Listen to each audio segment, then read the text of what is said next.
போவி பதர் நேசர்களுக்கு இனிய நல்வாழ்த்துக்கள். தனுசு ராசிக்காரர்களுக்கு மார்ச் 2025 எந்த மாதிரியான பலன்கள் வைத்திருக்கு? உண்மையிலேயே மார்ச் மாதம் உங்களுக்கு மிகப்பெரிய சாதகமான நட்பலன்களை தான் வச்சிருக்கு அப்படின்னு சொல்லணும். இந்த மாதத்தில் ஒரு விஷயம் என்னென்னா, சனி 4ஆம் இடத்துக்கு போகிறாரு. அர்த்தாஷ்டம சனி கெடுதல்களை பண்ணாது. அது ராசிக்கா லக்னமான்னு கேட்காதீங்க, நம்ம ராசிக்கு பற்றி பேசிகிட்டு இருக்கோம். கோச்சார அமைப்புகள் ராசிக்கு மட்டும்தான். இந்த அமைப்புகளில் கடந்த காலங்களில் இருந்து வந்த பண தட்டுப்பாடுகள், குடும்பத்தில் இருந்து வந்த சச்சரவுகள், ஆரோக்கியம் சார்ந்த அமைப்புகள் அப்படியே மெல்ல மெல்ல மெல்ல குறைய ஆரம்பிச்சிருச்சு. தனுசு ராசிக்காரங்களுக்கு பண வரத்து கொஞ்சம் இருக்க ஆரம்பிக்குது. இந்த மாதத்தில் 9ஆம் தேதியிலிருந்து 12ஆம் தேதி மார்ச் வரைக்கும் உங்களுக்கு இருக்கக்கூடிய சந்திராஷ்டம நாளில் அப்படி எந்த விதமான சாதகமான தன்மையும் செய்யாமல் இருக்கிறது தனுசு ராசிக்காரர்களுக்கு அந்த புதிய அறிமுகமோ இப்போ இருந்து ஒரு பிஸ்னஸ் செய்கிறதுன்றது ஒரு சாதகம் இல்லாத நிலை இருக்கும். அதனால் புதிய அறிமுகங்களை அந்த 9லேருந்து 12ஆம் தேதிக்கு வரைக்கும் தவிர்த்துக்கிறது நல்லது.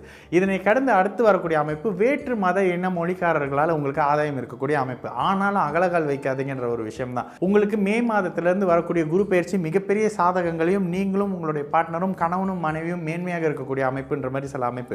கடந்த 6-8 மாதமாக ஒன்றுமே சாதகமாக இல்லை, சாப்பிட கூட காசு இல்லைன்ற ஒரு நிலைமையில தான் தனுசு ராசிக்காரங்களாம் அப்படியே வாழ்க்கையை கடத்திக்கிட்டு இருப்பீங்க.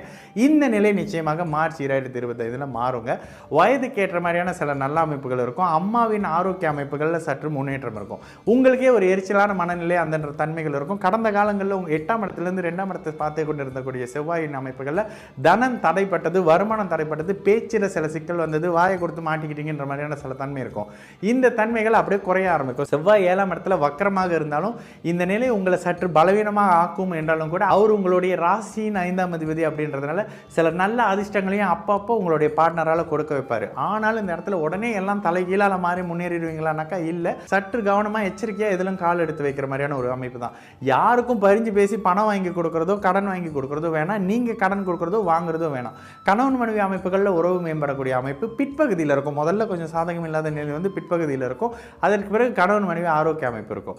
சற்று நிதானமான பலன் இருக்கும்னாலும் கூட இன்னும் 2 மாதத்தில் நடக்கக்கூடிய குரு பயிற்சி உங்களை மிகப்பெரிய உச்சி கொம்பானியில் கொண்டு நிறுத்தக்கூடிய தன்மைன்றதுனால அப்படி ஒன்றும் இப்போ பெருசாலாம் டிஸ்டர்பாக ஆயிராதுங்க. இந்த அமைப்புகளில் சற்று சாதகம் இல்லாத நிலை இருந்தாலும் சனி கெடுத்துருவாருன்னு ஒருத்தர் வீடியோ போடுவார், அவர் இது பண்ணிடுவாருன்னு வீடியோ போடுவார், திடீர்னு ஜாக்பாட் அடிக்குதுன்னு போடுவார். இது எதையும் நம்பாமல் இருங்க. உங்களுடைய பிறந்த ஜாதகத்தின் அடிப்படையில் இந்த கோச்சார அமைப்புகள் ராசியை சுபர் பார்க்கும்பொழுது நன்மையும், ராசியை அசுபர் பார்க்கும்போது கெட்டதும், சனி கேந்திர பலமாக இருந்து, கேந்திரம்னா 4, 7, 10ஆம் இடத்துலேருந்து பார்க்கும்பொழுது கெடுபலன்கள் இல்லாத நிலையும் எப்பொழுதுமே இருக்கும். மனம் இறுக்கமான ஒரு நிலையிலையும் எல்லாத்துலேயும் வாக்குவாதம் பண்ணிட்டு இருப்பீங்க. ஆனாலும் எண்டில் குருவின் பார்வையில் நீங்கள் தாங்க ஜெயிப்பீங்க. இப்பொழுது சற்று நிதானமான பலனும், ஏப்ரல் மாதத்துக்கு பிறகு மிகப்பெரிய மேன்மையான பலனும், பண வரத்து இருக்கக்கூடிய தன்மைன்னு சொல்லிட்டு சற்று சாதகமாக இருக்கக்கூடிய மேன்மைகள் வரக்கூடிய நல்ல தன்மைகளும் பணப்புழக்கம் இருக்கக்கூடிய ஒரு மாதமாகவே இந்த மார்ச் 2025 தனுசு ராசிக்காரர்களுக்கு நிச்சயமாக இருக்கும்.